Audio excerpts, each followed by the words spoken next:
I live in a modest 1,100 square foot ranch-style home. It's been my residence for the past 7 years, and up until last year, there had never been a problem. Well, that is, until things started changing, getting darker in ways I couldn't ignore.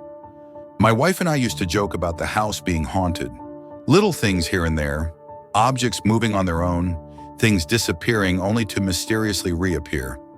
Of course, I would always be blamed for losing things, my wife insisting that it was simply my terrible memory. But there was something in the air, a nagging feeling that, even with all the jokes, something was off. My wife always insisted that the ghost had made its home in the basement. She would talk about feeling watched whenever she went down to do the laundry, her voice laced with a mix of skepticism and fear. I didn't give much thought to her claims until that fateful night when everything changed. It was late on a Sunday, the kind of night where the darkness felt more suffocating than usual. The stars were hidden behind thick clouds, and the house was quiet, save for the occasional rustling of the furnace kicking on. My wife was on the couch, reading under a blanket, one of her many quirky habits. I was working on my laptop, trying to get ahead for the busy week ahead, the kind of work I had left for the last minute. Then from beneath the blanket, I heard her voice. "Sweetie." I rubbed my eyes and looked over at her, who peered out from under the covers. "Yes?" I asked. "Will you get the laundry from the dryer?" I sighed, knowing she was too scared to go down to the basement on her own. I'd been down there countless times, and it wasn't that bad, right? The whole ghost thing was just a harmless superstition. "Fine," I replied, secretly glad to get away from my computer for a bit. "I love you," she said with a smile. "I love you too, goofball," I said as I tucked the blanket around her again. I made my way to the basement. The familiar creak of the wooden steps under my feet as I descended made the house feel all the more eerie. The basement was always a few degrees colder than the rest of the house. It had unfinished cement floors and exposed wooden beams. It wasn't a pleasant place to spend time in, and it had always been like that, waiting for the day I could finish it. But that day hadn't come yet. The dryer sat quietly, the green light blinking to indicate the load was done. I opened the door and started heaving the clothes into a basket. But then I heard it, a sudden pop, followed by a clunking sound. Something falling. My heart jumped. I wasn't scared, but I couldn't ignore the tension building in my chest. I rounded a corner to see what had caused the sound, only to find a piece of wood from the crawl space had fallen to the cement floor. I froze for a moment, staring at the dark crawl space I had never noticed before. How had I missed it? I walked closer to inspect, and that's when I felt it, the undeniable sensation of being watched. It was a chill in the air, and suddenly I understood why my wife had been so nervous. "Hello," I called out, my voice barely more than a whisper. I didn't want to make it worse if something or someone was really down there. "Ryan!" I heard her voice from upstairs, distant and urgent. It was the tone she only used when something was seriously wrong. I didn't hesitate. I bolted up the stairs, nearly tripping over my own feet, and burst into the living room. "Sweetie, what's going on?" I asked, my heart racing. But there was nothing. The blanket was gone. My wife wasn't there. A pit formed in my stomach. I didn't believe in pranks, and my wife wasn't the type to joke around, especially not with something like this. I rushed through the house, checking each room, calling her name, my worry growing with every empty space. I finally reached our bedroom, and when I opened the door, my worst nightmare began. From behind me, a hand gripped my throat. I spun around, struggling to free myself, only to find a man standing there, cold and sinister. His fingers tightened around my neck, choking off my breath as I clawed at his hand. I tried to pull away, but another figure approached, ramming my head into the wall. Pain exploded in my skull, and my vision blurred. The two men dragged me down to the basement. When we reached the bottom of the stairs, I could see my wife. She was lying on the cold concrete floor, bound and barely conscious. My heart sank. "Christina!" I gasped, my voice barely a whisper. The three men moved to the center of the room, pulling out supplies from a duffel bag. Spray paint, candles, and strange symbols. They started drawing shapes on the floor, their whispers filling the room with a chilling intent. "What are you doing?" I managed to choke out, struggling against my restraints. But they just laughed, the sound cold and cruel. And then they began to hurt us, kicking, laughing, and mocking. Their sadistic enjoyment was unbearable, and I could see the terror in my wife's eyes as she tried to beg for mercy through the duct tape wrapped around her face. I wanted to do something, anything, to stop them, but I was too weak to fight back. Then, as if from nowhere, a figure appeared in the corner of the basement. At first, I thought my vision was blurry from the blood, but no, this man was real. Gaunt, covered in dirt, his eyes glowing like a cat's in the dark. He moved with an inhuman speed, disarming the men and rendering them helpless one by one.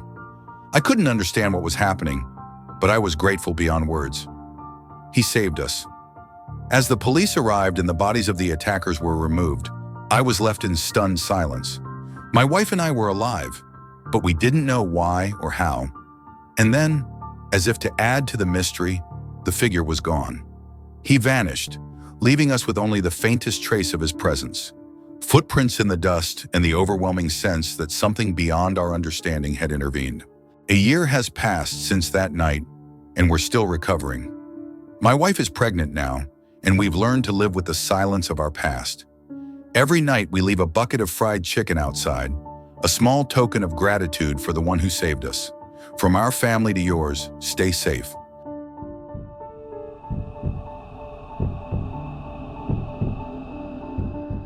I've been wanting to share this for a long time.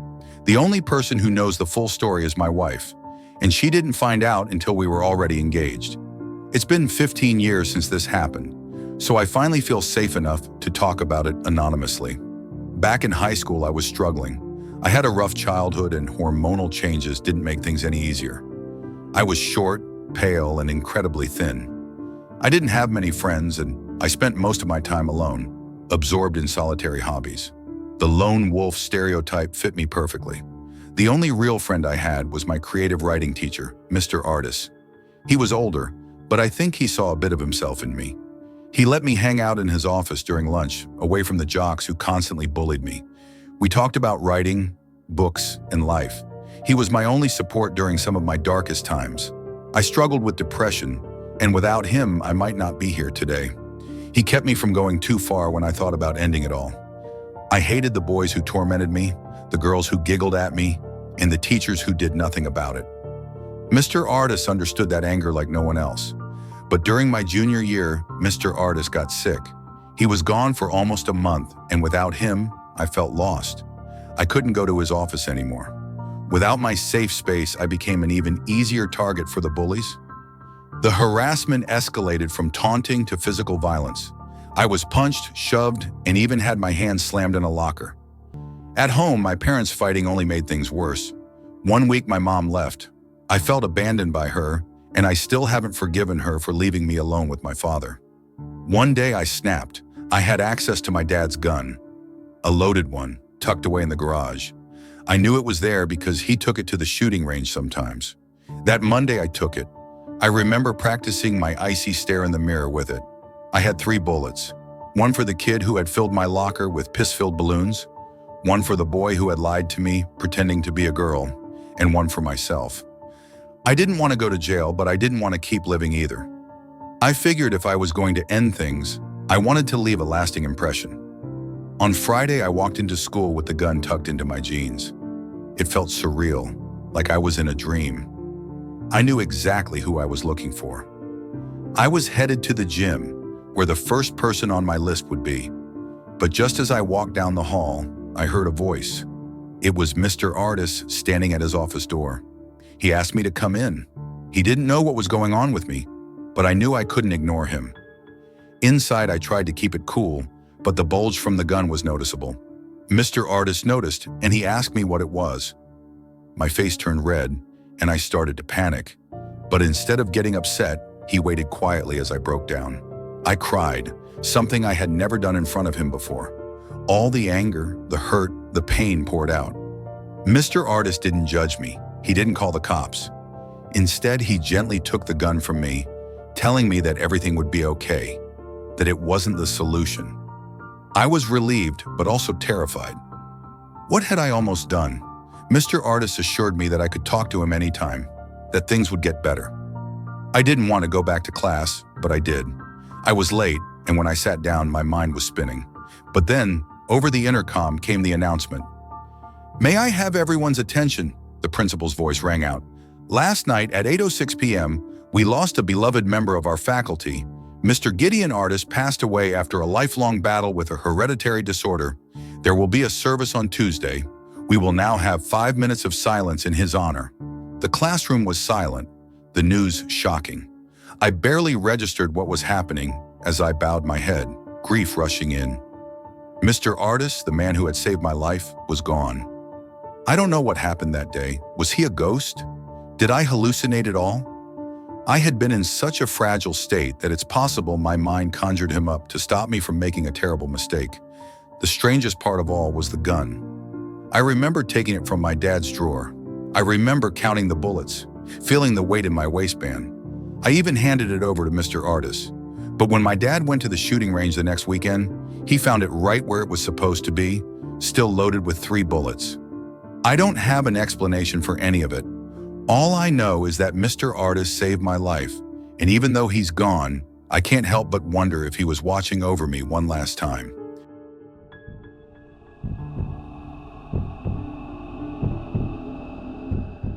Imagine this. You find a killer deal on a beautiful house that seems too good to be true, and you dive right in. The moving process goes smoothly, and life seems perfect. But then things start happening. Strange things. Doors creaking open on their own, odd bumps and whispers at night. It's the kind of stuff most people would brush off, but deep down, you know it's more than just the house settling. It's haunted. A friend of mine, Nathan, went through something like this. He bought a house in southern Georgia, 5,000 square feet, 6 bedrooms, 6 bathrooms, and a picturesque property that was going for a price that seemed ridiculous. Most people would have raised an eyebrow, but not Nathan. He was the type who thought he could handle anything. The confident, cocky, alpha male type who lived at the gym, hit on your girlfriend, and never thought twice before acting on his impulses. His wife, Janelle, was my ex, a model who had a thing for drama, and they had 2 kids, Natalie and Mason, both spoiled beyond belief. Nathan didn't bother to check the history of the house, and that's where things started to go wrong. Rule number 1, always ask about a house's history. If it's being sold below market value, there's usually a very good reason for it. But Nathan didn't ask. He just went for it, thinking he had luck on his side. They moved in and things were fine for a while. But soon Nathan started hearing strange sounds. Knocking, coming from all over the house. At first, he chalked it up to the house settling, but it didn't stop there. The sound was persistent, and sometimes it was more than just knocking. It felt wrong. Rule number 2, trust your gut. If something feels off, don't ignore it. Nathan didn't listen. He dismissed the sounds as natural and tried to reassure his wife and kids. But soon enough, his dogs, Rusty and Sailor, started acting weird. Rusty, the older lab, would pace the hallways, barking at nothing. Sailor, the younger dog, started sleeping next to Mason's bed, comforting him after nightmares. Rule number 3, trust your pets. Animals have a sense for things we can't comprehend. Mason began to have terrifying nightmares about a blurry man who would appear in his dreams. Sometimes he claimed to see him even when he was awake, always in the shadows. The nightmares only worsened, and soon, Natalie started having them too. Nathan and Janelle were at their wits' end. The doctors couldn't find any physical cause for the nightmares, so they turned to supernatural explanations. Rule number 4, beware the nightmares. If kids start having them after moving in, it's a sign that something might be wrong. Now, Nathan had 2 kids who were seeing things, dogs that were acting strange, and a house that was beginning to feel more like a prison. Rule number 5, try to figure out what kind of spirit you're dealing with. A childlike ghost may not mean harm, but an angry, malevolent force is a different story. But things weren't just strange, they were dangerous. The kids started developing unexplained scratches, bruises, and even bite marks. Janelle was attacked too, and it became clear this wasn't just bad luck, it was something darker. Nathan thought about leaving but couldn't bring himself to do it until social services got involved, threatening to take the kids away. Rule number 6, If you or your family members are physically harmed, get out of the house. Nathan decided to stay behind when the rest of the family left. The house was now his prison. He didn't tell anyone else about the things that were happening because he was too proud. Rule number 7, let people know what's going on. You'd be surprised how much help you can get if you just talk to someone. He thought he could handle it alone, but things only got worse. Rule number 8, if you're unsure, do a cleansing. If things feel wrong and you're not sure what's causing it, try a cleansing. A simple ritual can help. Rule number 9, if it gets worse, get an exorcism. This isn't the time to be shy. If the entity is evil, a proper exorcism might be your only hope. Nathan had tried gathering evidence, taking recordings of strange sounds and capturing footage of levitating objects, but it was his last video that would reveal the true terror. One night, after angrily challenging whatever was haunting his house, he fell asleep. His security camera captured the horrifying moment when he woke up to a dark, humanoid figure in his room. The figure was tall, shadowy, and featureless, just a void in the shape of a person. Rule number 10, never provoke a spirit, especially not the kind that haunts your house. Nathan did exactly that, and it cost him. As Nathan lay paralyzed, the entity approached, whispered something in his ear, and then strangled him to death.